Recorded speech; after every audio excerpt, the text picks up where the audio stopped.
Zorn's etchings, stunning.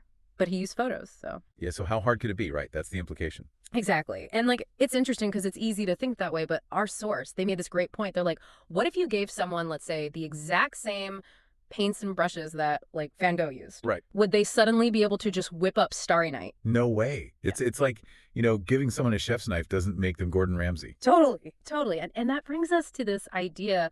I love this invisible effort. Oh, yeah, that's huge. Right. Like, we see the etching or a painting or someone doing something amazing like dancing, and we don't think about the years, sometimes decades, of work that went into it. Totally. It's like, you see a skater land a crazy trick and it looks effortless, but you don't see the hours they spent falling and getting back up.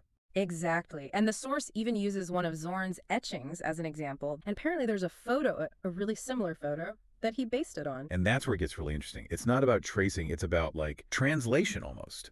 Taking something from one medium, photography, and turning it into something completely new with just lines and shading. Wow. Yeah, I never thought about it like that. And think about the skill involved in that translation. Like choosing what details to emphasize, what to leave out. So it's like he's making decisions, artistic decisions at every step. Exactly. How thick a line should be, how to create the illusion of depth with just shading.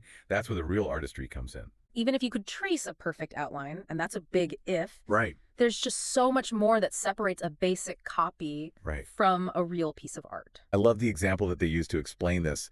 Okay. They talk about manga. Okay, yeah. And they're saying, if you just compare, like tracing a manga character to the way a skilled manga artist actually uses a line, it's night and day. It's so true. One is just flat and lifeless. The other just jumps off the page. Yeah, and this source digs into why that is. Okay. Talking about these, like for example, just the thickness of the line, the weight. Just by making some lines thicker than others, it suddenly feels like it has more depth. It's true. The source uses these words like rhythm and beauty. Okay. Talking about the effect of those lines. Okay. It reminds us that we're talking about these deliberate choices, these artistic choices, not happy accidents.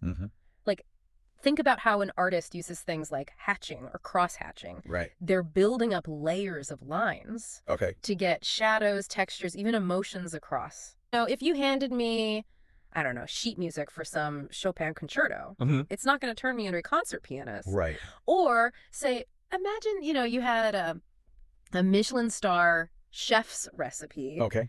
Your dish probably wouldn't be quite the same. Right. You know what I mean? And speaking of masters. Yes. This kind of reminds me of like how Vermeer and Caravaggio used lenses and optics in their art. It's like they had these ancient projectors. Right. Okay. Exactly. They weren't just tracing. They were using these tools to get the effects they wanted. Yes, exactly. They found this way to superpower their vision, to manipulate light and shadow in these ways that nobody thought possible before. Right. And to your point about those old masters, it wasn't just about the tool itself. It was about their mastery of light, composition. Their artistry. Exactly. And maybe that's the real takeaway from all this. Okay. Next time you're looking at any art, whether it's a painting, a sculpture, a beautifully designed website, even anything really. Yeah, anything. Don't just see the surface. Try to think about all the skill, the decisions, the practice behind it. Years of it, probably.